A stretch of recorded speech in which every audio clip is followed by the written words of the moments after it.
Hello, everyone, and welcome to the Kerry Health and Nutrition Institute discussion on Feeding the Future, how climate, consumers, and cost are reshaping food systems. So I'm Mary Shelman, and I lead Shelman Group, where we work with companies, investors, and organizations across the food and ag value chain on strategy, growth, and transformation. Before that, I spent 10 years at Harvard Business School as director of the agribusiness program there. So I'm joined today by one, Aguiriano, group head of marketing and sustainability at Kerry, and by Professor Wolfram Schlenker, the Ray A. Goldberg Professor of the Global Food System at Harvard University. Wolfram is a leading expert on how climate and environmental pressures impact agriculture, food systems, and global markets. So thank you very much for being here. So let me start briefly by laying out the challenge that we're here to discuss. First of all, let me start with the four fundamental challenges of food and agriculture. Agriculture and food are unlike any other industry. Our supply chain is shaped by biological complexity at both ends, on farms with animals and soils, and on the other end with humans and human biological systems. The supply chain is very fragmented, and behavior is very sticky on both ends. We have hundreds of millions of farmers, billions of consumers who find it very, very difficult. They're very reluctant to change what they do on the farm or what they eat. And because of this fragmentation, information and incentives don't flow across that chain. But in addition to that, today, we're in the midst of this global ag reset, it seems. For decades, the food and agribusiness system was built around a very powerful assumption, right? Demand would keep growing. And the industry's job was to produce more. Basically, more people, higher incomes, more protein, more scale, more efficiency, more trade. But today, when we look out, it's an industry we're seeing lower fertility rates across countries. We have the rapid uptake of GLP-1 drugs. We have climatic changes, and we have potentially disruptive technologies all across the food and ag chain. So the next era may be defined by a different set of issues. What happens if calorie demand slows in the very markets that have powered decades of food industry growth? What if the next productivity revolution creates abundance, but at the same time that climate and geopolitics make supply less reliable?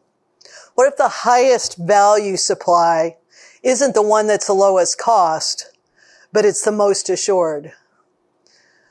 What if AI not only lowers costs, but changes how consumers decide what to eat? So that's why this conversation today is about more than producing food. It's about the climate. It's about consumers and cost and how these are reshaping the food system and what it will take to feed the future in a way that's resilient, nutritious, affordable, and trusted. So when this topic is really urgent, it's not one that we can put off. The risks are not theoretical.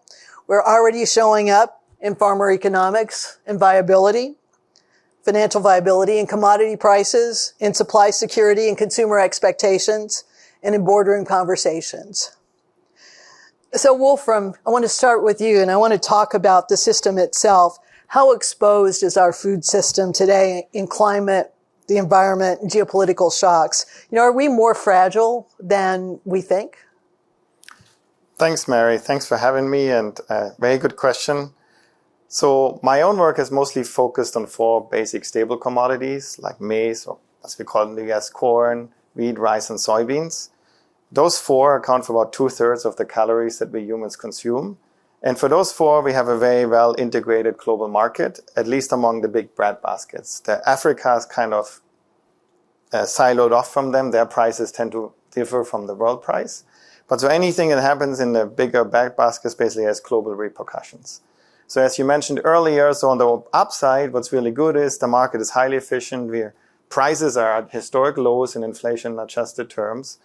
And we can feed the world. We produce enough calories to, at least in principle, feed the world. There's obviously famines, but they are not because we don't have enough calories, but because of other disruptions that we face. At the same time, we're seeing sometimes more volatile climatic events. I've heard that here in Ireland, you had like a heat wave a month ago that was like 30 degrees Celsius, which has been unheard of. Other countries sort of see new extremes. In my own research, I've always stressed the role of temperature extremes, that averages can be really deceitful because it can sort of average out that you had some really hot and some really cold days. Both of them are bad. Extreme heat is predicted to go up with climate change. It's predicted to go up non-linearly because you're only looking at the upper tail. And so if you shift the whole temperature distribution upwards, you see a really non-linear uptake in sort of how much extreme heat we can get. And it can really affect crop yields. So for example, 2012 in the United States, it was extremely hot. And we saw a 25% reduction in corn yields, one of the big breadbaskets of the world. So then you also mentioned policy. So I think there's a combination of how much we produce with climate shocks as well as how policy intervenes with the market. So in the early 2000s, we had a lot of biofuel mandates. As a result, storage levels were pretty low. And then we also had some bad weather shocks in 2008. And that's when the market really drives the prices. So it's both how much we can arbitrage across different borders by interlinking trade, how much we incentivize storage to basically buffer those volatility, and then how much climate shocks we get. And it's very important for me as an economist that we keep the trade open, because one of the best hedge we have is that countries can average out the individual shocks that they face by engaging in trades with others. And we've seen more and more policy push to sort of get away from that, and that would have much higher volatility as a result. The other thing then people always say, well, don't we just store more? But you don't store more. You store basically for the time and prices spike and you can export the good to make a profit. That's the motivation of stores. If you take away their incentive to basically store, then they store less and you make it more volatile. A nice example is 2022. In India, there was a heat wave. Wheat yields really dropped. There was a lot of pressure on Modi because he was up for re-election. He put on an export ban, which which consumers liked because it limited prices, but which farmer hated because they couldn't export it anymore. And afterwards, the storage level collapsed. So I think it's a combination of more volatile yields as well as potentially bad policies that can make our system actually less stable. And likely to get even more volatile in the future with... Oh yeah, I don't want to go too far into detail, right. But yields are predicted to become much more volatile in the future because we've seen this increase in extreme heat and more frequent incidences than we discussed. So what about the specialty crops? You said most of your work is in the 4 major commodities, but any insight into the cocoa and the coffee and the... So the averaging of those shocks that I mentioned is you can do less for specialty crops because they're much more concentrated in certain areas. So if you look at like cocoa, vanilla, or coffee, there, the price volatility is much higher. It's much harder to smooth out shocks in one region if like most of your production is in one region. So the strategies there are very different to build redundancy or to basically have long-term contracts, to potentially look for new growing areas, strategically pick where you source to sort of reduce the volatility. Right. Okay. One, how does that kind of come into Kerry in the world that you see around ingredients? Yeah, I think that's what Wolfram highlighted. In specialties, you have less degrees of freedom on sourcing across countries because there are less countries that are produce these crops. You have more concentration. Cocoa, 80% is 2 countries, Ivory Coast and Ghana. People are trying to diversify and build that. But the system are also more fragile. Some parts of the world, the risk of biodiversity loss, water, desertification, pollution, climate impact, the pests or the diseases that attack the plants all compound on each other. So what we've seen is a lot less resilience in the system, and that's impacted volatility of supply, volatility of availability, volatility of price and cost, etc., to the point that it's had very material impacts on some companies that were very exposed to cocoa. You can see the same happening in coffee. In the past, citrus, Florida production went down 80% in 10 years. It's now increasing in Brazil, but Brazil is seeing the same things than Florida. So all of that means you have to be a lot more resilient and systemic in the way you look at your choices of sourcing. So you can. So that word resilience, it seems like it's, to me, basically has taken over the word sustainability in the language that we're seeing about, for the last, 10, 15 years ago, corporates, companies and boardrooms, at executive levels were really, all the conversation was about sustainability, environmental, social, setting targets, measuring it. But now with this new language about resilience, because of perhaps this increased risk that we see, really sets a new level, right? Because resilience is something, or risk has a cost, as opposed to saying sustainability might have benefits, but it's a lot harder with this question of who to pay for. What happens when resilience becomes the business concept there? When you try to make a business case around that versus a business case around sustainability? Yeah, I think the biggest business case is the cost of non-resilience. Because when you don't have resilience, you don't have supply, you don't have a commodity, you don't have a product, and you don't have revenue. So it's not the case of looking at this like a cost plus. It's lack of revenue if you don't do it. So what we are doing is partnering with our suppliers that become partners in reality. And you look at how we've done programs on spices, for instance, very fragile crops in certain parts of the world, Vietnam, pepper, for instance.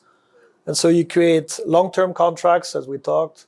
You talk more resilient agricultural systems, helping the farmers make more money. Right. Investing into longer-term, stabilizing the supply of that, and looking at all the inputs, the water, the fertilizer, etc., in a much more longer-term view, sustainable. Right. So you're trying to create, through these partnerships, you're trying to create this win-win-win for everybody. The farmer, the local trader, the converter of that into, and then we buy at the end.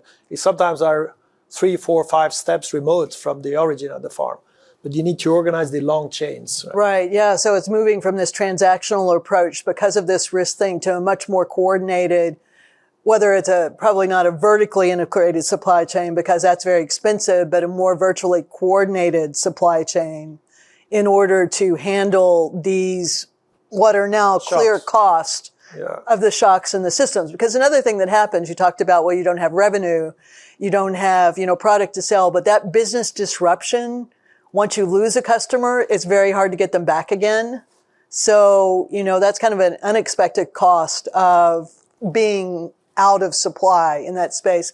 Wolfram, from an economist perspective, how do you think about this more complicated system now versus the transactions of supply and demand equal price? And I think there isn't really a big dichotomy between resilience and sustainability. If you think about the Brundtland Commission, who back then defined sustainability, it was all about not ensuring that we do the same thing forever, but that we basically have a non-declining standard of living. And to ensure that we have a non-declining standard of living, we need to be resilient. We need to keep our systems going in the long term. I think the resiliency point is maybe more like a question of timing now. There's always been sort of sustainability is long-term resilience, right. And now we have also more short-term resilience, which is all the shocks that you mentioned. The way the markets work and supply and demand is all about those shocks and how they get passed through. And there's companies who historically have made a huge living out of them, like the big arbitrageurs like ADM, Cargill, Bunge. I don't think the fact of riskiness and this is new. I think we sort of a bit of maybe a U-turn where it used to be that individual countries weren't very well integrated in the market. They faced a lot of volatility. We reduced volatility by engaging in those international trade and sort of establishing storage and things like that. We got, as a result, much lower input costs. But now we're sort of seeing this a bit of a turning point, both because of geopolitical shocks and potential climate shocks. And so we sort of have to readjust the system to fully incorporate those risks. So how do you deal with, though, the extra, kind of the cost of actually what you were talking about, the additional storage, the redundancy that's there, potentially in a market to where, like you say, we have enough supply. The question is the timing of that supply. I think, in a perfect market there, the price signals the right incentives to actors. If you realize, and we're getting at the stage where weather forecasts become better, we know a super El Nino is coming, so you can already anticipate sort of certain supply disruptions in the next year. The prices are reflecting those for particular crops because we're expecting them to go down. So that's all good. The price signal is doing what it's supposed to do. It can potentially bring in new production. It gives firms potentially incentive to switch around their ingredients. So I'm all for that. I think the one thing I'm worried about is sort of how sometimes policy tries to interfere and thereby messes up the price signal. Food prices are super salient to consumers all over the world. In the United States, they were a big thing in the last election as well, just with Modi, I mentioned earlier, in India. So I think they sometimes tend to interfere, and by trying to mess with the prices, you can make the situation only worse. I'm not saying you shouldn't help like struggling constituents, but you should do them in the right way without distorting those incentives, and then give businesses the right incentives to adapt. So that's a great economist perspective, and an argument to make. One, how does it actually work though at the business level, right? Yeah, the business level, you have two sides to the equation. You try to minimize your risk exposure, and then what you try to do is make sure that you turn that into an opportunity, right? As people say, in a crisis, you have the risk and you have the opportunity. And so the opportunity for us is, if you look at the food system, right, there's a lot of waste. For instance, the food system, 30% of that is wasted, right? So if you can minimize waste, you basically minimize the number of inputs you need. So we need to look at how to optimize the reuse of certain, not waste, but byproducts. So waste is really a byproduct in waiting to be upcycled, etc. That's one big dimension. The second is, how do you invest into making your supply chain more resilient so you're less exposed to these shocks? In the end, what really creates cost is the variability up and down. Right. If you can create prediction, even if it's a little bit more expensive, prevention is always better and cheaper than remediation, right? So really looking at this, it's not a long-term issue. It's a long-term issue that starts today. So you start investing today to keep that predictability. And then the innovation part of it is super important, right? So first you reduce, then you try to stabilize your forecast, let's say, variability, and make the right decision. And third, you innovate, and you innovate with other solutions. So you replace some of the crops by other solutions, or you are able to use less of them for the same output, etc. So it's a productivity play. Can I do the same with less? Or can I do with the same, can I do more? And that's where it's really important to innovate, to be able to produce the same consumer impact with less of a certain crop at risk, right?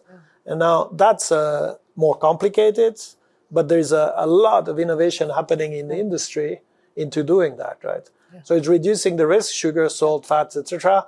But also sometimes you need to reduce the amount of certain crops in a place. And so you try to improve the nutrition and diminish the environmental issue and the resilience issue. I'm going to come back to that area of innovation in a little bit, because, that's super important for all of us. And we're sitting here in this beautiful innovation center that I can remember when it was announced that the investment would be made here, and it was a big win for Ireland when that happened at the time. But I want to come back to what you said though about, this goal about reducing waste in the system, because to me, that's always struck me as kind of, it's like a beautiful thing to talk about, right? Because we talk about that someplace along the chain, right?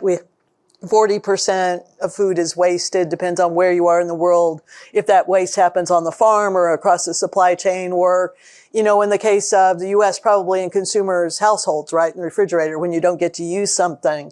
But I challenge my friends sometimes, and I said, if you're in this industry and suddenly, so you solve the food waste tomorrow, that suddenly means that supply goes up by 40%. And who bears that? The consumer wins, but the farmer loses, right? Because we go back to the economist, a supply and demand set price. And now you've just taken, a farmer that's getting much less for their product, right? And their costs probably haven't changed. Yeah, I will defer to Wolfram on the economic analysis of that, but because I'm an economist too, I might infringe on his answer. I'll just put it like this: when waste is an externality, right? If you are able to internalize the externality in a system, eventually everybody is better off, right? So that's what the economic theory would say. Right? Now, how to do that along a very long value chain is very complicated, right? So waste, if you break it down, a lot of waste in fresh produce happens at the farm. A lot of waste in other products and outside produce happens in bakery or meat at the consumer level. And then you have some at food service restaurants, etc. But in the middle, you have potential to turn that into ingredients, right? So if you think of, I don't know, beer production, I use sometimes this as an anecdote, right? Beer is really liquid bread, right? And bread is solid beer. Now, in some other industries, like chemicals, a byproduct, when you produce beer, you have a lot of spent grain. That could be used to do bread. And the other way around, you could take an input into an output, right? So the yeast, etc., from bakery goes back into the beer, etc. Now, these systems are partly developed, but not at scale. Not at scale that the food industry could reduce yet massively the 30 or 40%. If it would be easy, it would be done.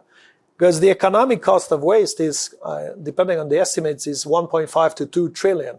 So it's first a massive economic opportunity. Second, food waste could feed 2 billion people out there.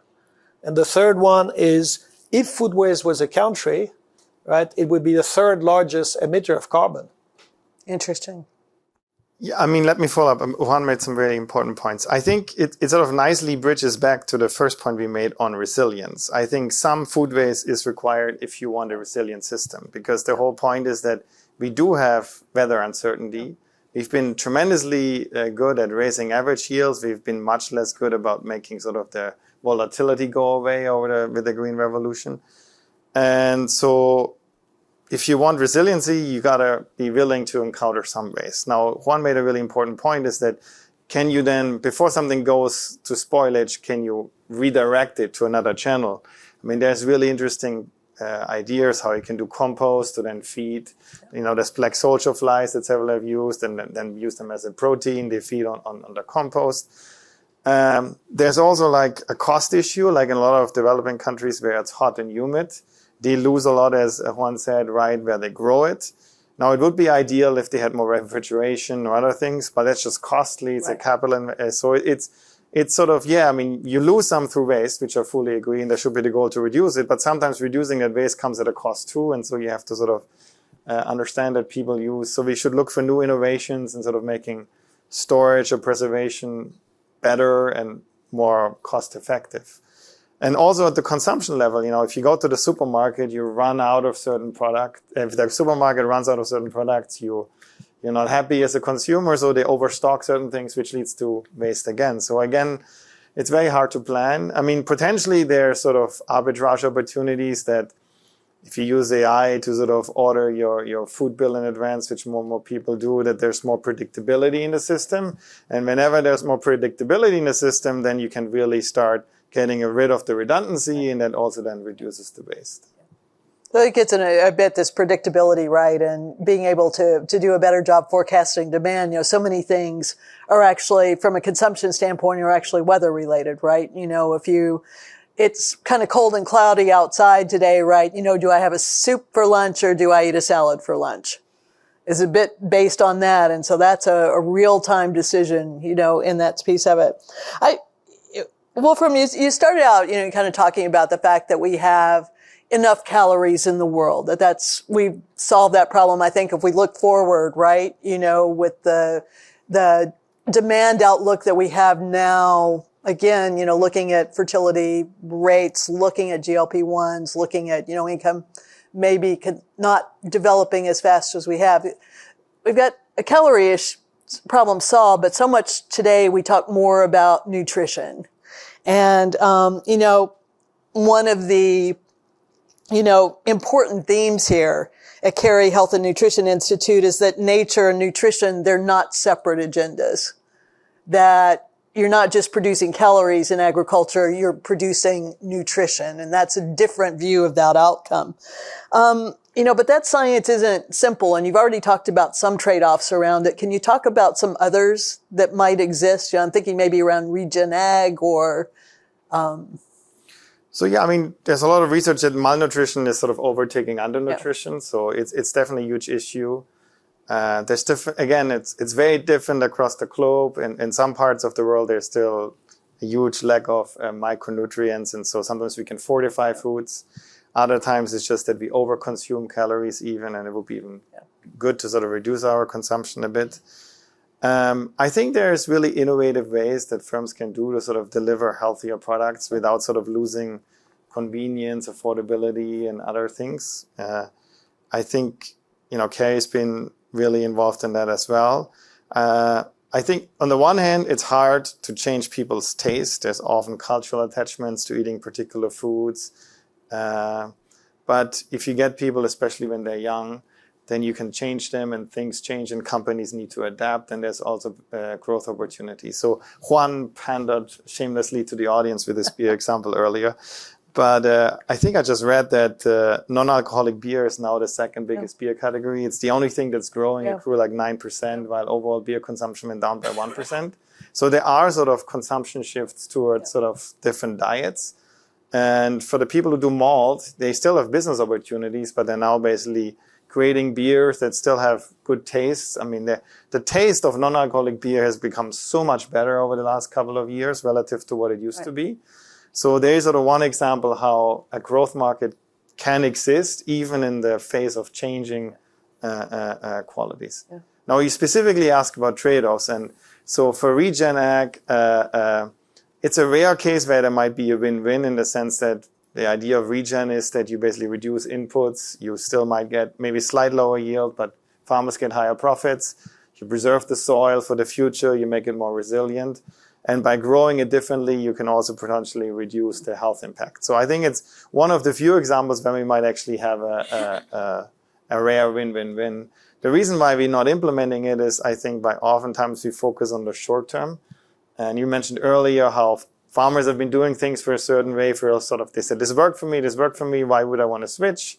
Regen ag creates potentially more entrants for shocks that you didn't expect. I talked to a regen farmer in Louisiana, was really excited to go regen, and since he didn't spray chemicals anymore, suddenly he got a pest that hasn't been there for like decades, but once you stop spraying, they sort of re-emerge. Now they had to readjust. So there's also transition risks there too, and so there's trade-offs there. But I think that those trade-offs are there because, I deal with a lot of farmers as well, and regen works very well for some of them, but it really doesn't work well for 100% of them because of it's more cost, it's more complexity. You have these other things that emerge that, almost like, the tension between, productivity and efficiency versus now I have more complexity in my system and I may even be introducing more around that. One, kind of from a consumer side, how do you keep this in view, the fact that there's trade-offs around resilience, innovation, food waste, regen? Yeah, I think I will turn the question on its head. I don't think consumers want trade-offs. Yeah. They're not buying trade-offs. They want it all. Yeah. So when you start from that, the winners in the industry are the people that are able to remove these trade-offs. And so the real innovation is how can you give the end equation, taste and affordability. Because taste, if it doesn't taste well, you buy it once and never again, right? The second is, if it's not affordable, you might do it once from a month, but to really have, regular purchase of products, it needs to be affordable and convenient, right? Because half of the people eat outside the home, they don't cook anymore, or you simplify that. So convenience needs to be very important. And then you need to make sure it's nutritional. Right. Let's face it, bad ingredients into bad food multiplied by bad diets are bad nutrition. And bad nutrition is bad health and bad life. So right now, the pharma industry is trying to fix the problem that some of the food industry has self-created. I'm not talking on purpose, but diets have changed, the way people eat. Not always the Mediterranean diet is even in Spain not really followed anymore, etc., etc. So how do, as an industry, are able to provide this and? And the last one is you do that on a environmentally sound basis. Regen Ag is part of the solution, but not only that. So you can do three things: reduce waste first. The second is you can innovate to reformulate or do more with less. And then the third thing is fundamentally change, and so biotechnology has a big role to play here. So what you see, for instance, enzymes can do, right, to modify totally repurpose the equation, or precision fermentation, right? So there is a lot of interest and innovation going there. How you leveraging biotechnology, you can fundamentally change how the food is developed, right? But using, and we call these from food for food, right? These are not using chemistry or whatever. You use basically the nature to do the work, right? And so that's really exciting, right? These three dimensions. And I think consumers are, if you explain it well, if you are very transparent, where is it coming from? What is it? Etc. And so a lot of what we do at KHNI here is not directly to consumer, but to the industry, is sharing the science of what's coming, the big trends of what's coming. How does biotechnology can help, for instance, for better nutrition and health and life? Right. So can we talk a little? Follow up quickly? Yeah, go ahead. Yeah, no. One thing I want to put in as a cautionary note: I think it should be the goal to deliver it all. But I think it's almost impossible. I think there are trade-offs that need to be recognized. So if you want to go the holy grail and be organic and regen, which is best for the environment and sustainability, you will be overtaken by pests. So same with preservatives sometimes play a role, because otherwise we have much more food waste because things don't have a shelf life. But then some people hate preservatives because they think they're not it depends what kind of preservatives we use. And I know that's sort of part of the work you're doing. But I think these trade-offs we need to acknowledge, because if you tell the consumer you can have it all, then at really low prices, which they want, it's very hard to deliver. I think I don't disagree with you that it's not always possible today, but you find ways to do that, right? So I give you an example, just one. Don't want to get commercial here, but it was very difficult to reduce acrylamide when you subject coffee to high temperatures in decaffeinating or roasting the coffee, and you create waste because you have to write off the coffee that has too much acrylamide. Now it's possible through an enzyme to take that out, and so that as a win-win-win. It's all, and I'm not saying you can do that at mass everywhere, but what's promising is that you can start seeing a lot of innovations that are doing that, and that reduces the cost. It reduces the nutritional issue because acrylamide is dangerous, too much of it. And it reduces the footprint because 1 kilo of coffee is 25 kilos of CO2 or 10,000 liters of water. As you do that, you get the win-win-win. And it's not one enzyme. That's happening at scale with the front-end innovations out there. So it's maybe a debate we should have outside here. But I think there is a lot of very promising stuff here. Over a beer. No, I agree with you that this should be. It can be non-alcoholic or alcoholic. And I wasn't going to Regen Ag because I'm not an expert. I was more talking on the innovation front of how you really recombine the Lego pieces in a much smarter way. Now, are the Lego pieces sustainable, or are the crops sustainable and always sustainable? Maybe not. Yeah. But in that case, we use less of certain crops which are problematic, right? Yeah. So 10 seconds, because I think we then want to move on too. But so I completely agree with you that these are insane examples, and that's what we should celebrate. Yeah. I just wanted to set the expectations straight that I don't think this is happening at scale in all the food industry. I think we agree. I think we agree. Yes. Yeah, and I think I think it is. And the thing is that there are potential solutions coming from all sides. I think on the decaf coffee example, there's genetics in Brazil that you can grow coffee that's naturally decaffeinated. But how does the system work to actually encourage that to, that to develop, because the farmer has to take that initial, investment there in order to come into a market that looks huge, but, may get there and it's like, we really don't want it that way. We actually have another kind of a more chemical-based solution that is cheaper than a natural solution. So I think the trade-offs are important to acknowledge, but I think the other piece that is important to acknowledge is that it's very interdisciplinary right now. As these technologies come together, we used to think about breeding, we used to think about processing, but now it's all, a multidisciplinary approach. And so how, as a food company, even it's like, how can you disrupt yourself? Well, I think disruption is super important. You were talking about coffee, right? Yeah. 30 years ago, nobody in the food industry wanted to be in coffee. Yeah. And then came Starbucks and Nespresso, and everybody wants to be in coffee. Yeah. So even the food industry that is, you said at the beginning, consumers are conservative, farmers are conservative. The industry has massive innovation potential to disrupt and change. So there are a number of things out there. Pharma is disrupting the food industry with GLP-1s and all that. 70 million Americans are taking that. That's not cheap, but they are, because there is the benefit to health, etc. They perceive that as very important. So there is a level of how do we invest into prevention, better food, more nourishing, better food systems, etc. The payback is there. I think the trade-off equation is sometimes not looked at.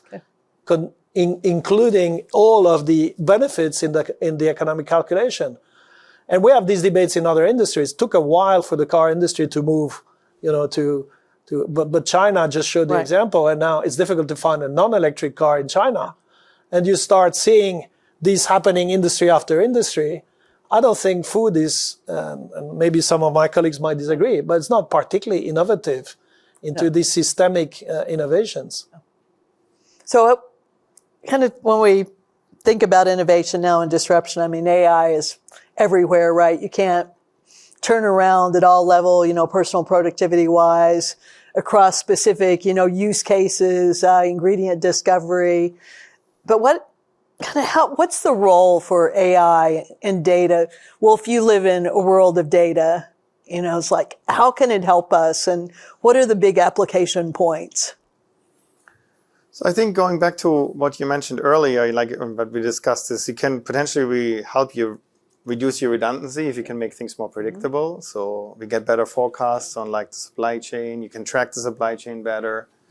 It's helping a lot with precision ag, which also has nice spillovers to potentially environmental benefits. Like this innovative things when you do now lasers to get rid of the weeds, and so the ability to autonomously detect what's a weed, what's a plant, and so forth. So I think there's huge potential. And then finally, sort of on the consumer side is, I think, as people become more health conscious around the world, they sometimes don't know what sort of optimal product mix they should buy. I mean, famously, Walmart partnered with OpenAI. Yeah. And so if they just go to I don't want a particular advanced one company or another, but whatever chatbot you use, if you tell them, this is what my doctor told me, what product should I buy, it's much easier to get information and then basically buy those products that are better. And that potentially can then also really increase the returns to innovation that Juan mentioned, because if companies see this coming, they can sort of potentially capitalize on that. Yeah, I agree with Wolfram. I think a lot of people see the early benefits of AI as less cost and more speed. But really the big upside that excites me is better innovation, right? Getting better insights that help you make better decisions and really explore opportunities you might not have had. So it unleashes the potential for innovation, big time. And it unleashes the potential for disrupting the business models, because the transparency of data and information and insights you can provide to the consumer is much higher. Right. And so you can create more transparency and demands for certain things which are better, right? Better for the consumer, better for the producers, better for society, and better for the planet. So that level is really interesting. And as we talk about a very long value chain, very complex, right? If we can unleash this data, transparency, and putting together the insights from that, so it's really literally agents collaborate, AI agents talking to each other, and then helping us make better decisions, right?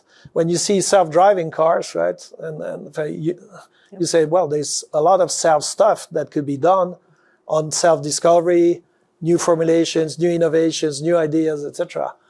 And it's going very fast.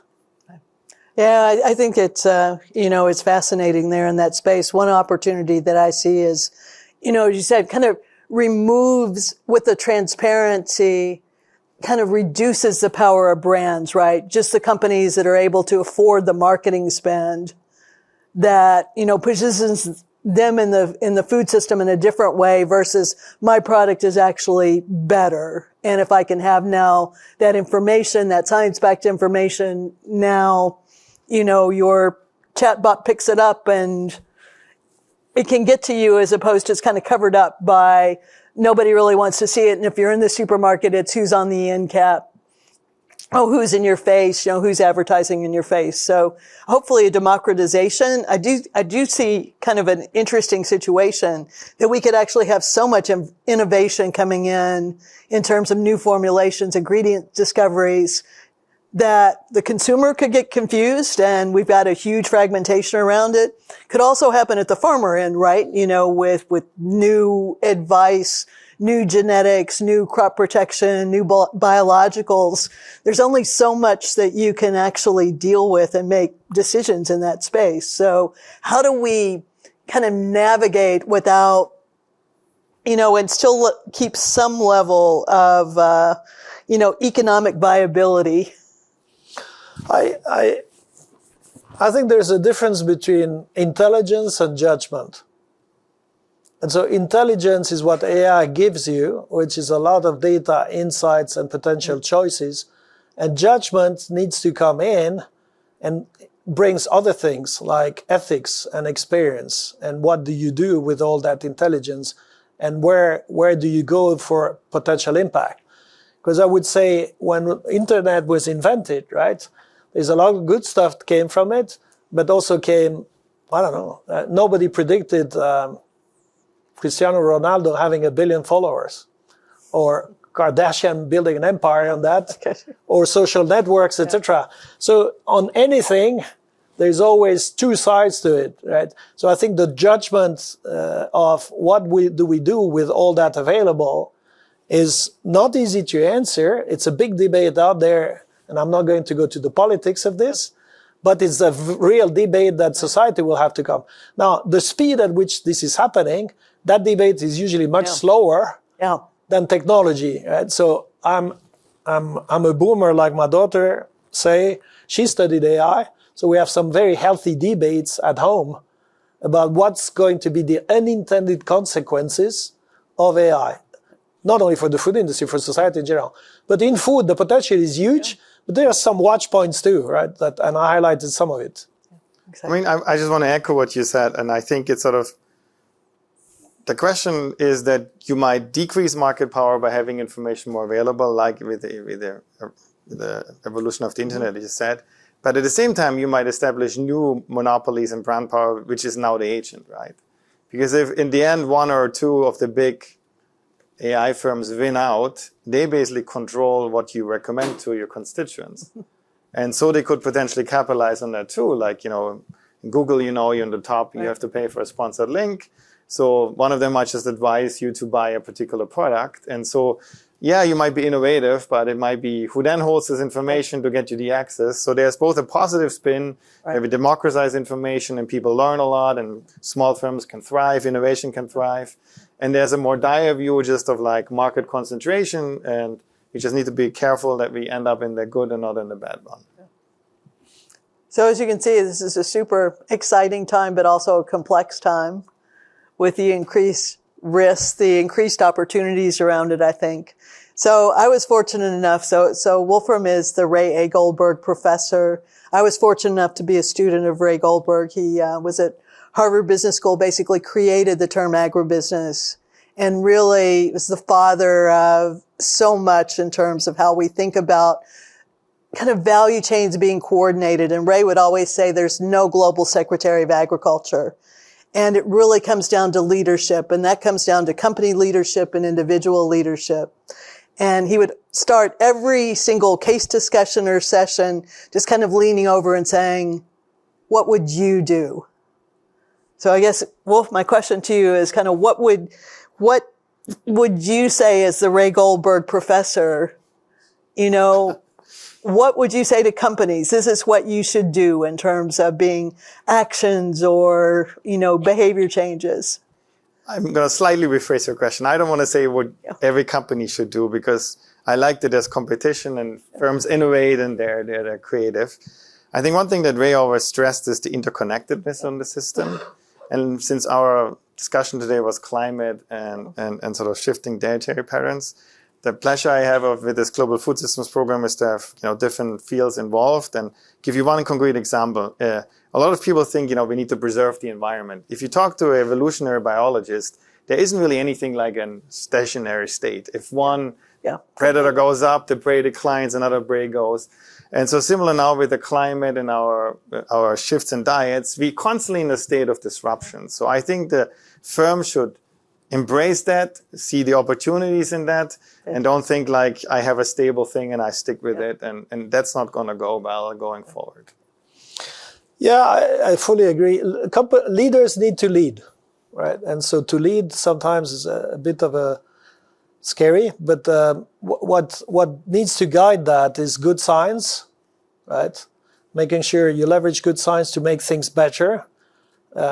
Partner with, if you don't have all the answers, partner with people who know the answer to measure the impact. So it's all about impact, doing it better on the nutritional side for consumers, doing it better on an economic side for customers, society, etc., doing it better environmentally for the planet. It's not always an easy answer because the answers can be complex. But if you apply that principle of better, better, better, your company will be better off because you're doing the right things. People will be buying, if you're not selling direct finished products, they will be buying the innovation in the finished products that make it better, better, better, better, right? And sometimes perfection is the enemy of progress. So I think the dynamism of trying to progress all the time and making it better is what keeps things moving, right? And there is no perfect answer to anything. So I think a gentleman called Einstein talked about everything is relative, right? But I'd say is relative to where your starting point is. Well, I think I agree with both of you. I think the important thing is just to be aware that the future is going to be different from the past. Yeah. And that companies and individuals need to position themselves with the view of this new future that's coming versus this is just how we've always done things. And then that's an exciting time. What I take away from this is that the next era of food is not just going to be defined by producing more. It's certainly going to be defined by producing better. And that's going to give us greater resilience. We're going to be able to do it because we have better information. Hopefully the incentives that flow through the chain will be stronger so we can have a better response from the farmer that needs to take changes on that farm level because so much of the risk happens there, and also to the consumer who needs to make changes in their diet so they'll have a healthier outcome. I think that, trust continues to be key in the industry, and we touched on that. There's urgency here, there's opportunity here, and companies that move first and take a leadership position on that just will be part of that solution, right? And others may need to reinvent themselves. So thank you, Wolfram. Thank you, Juan. It was a pleasure to be here today. Thank you, Mary. Thank you. I really enjoyed it.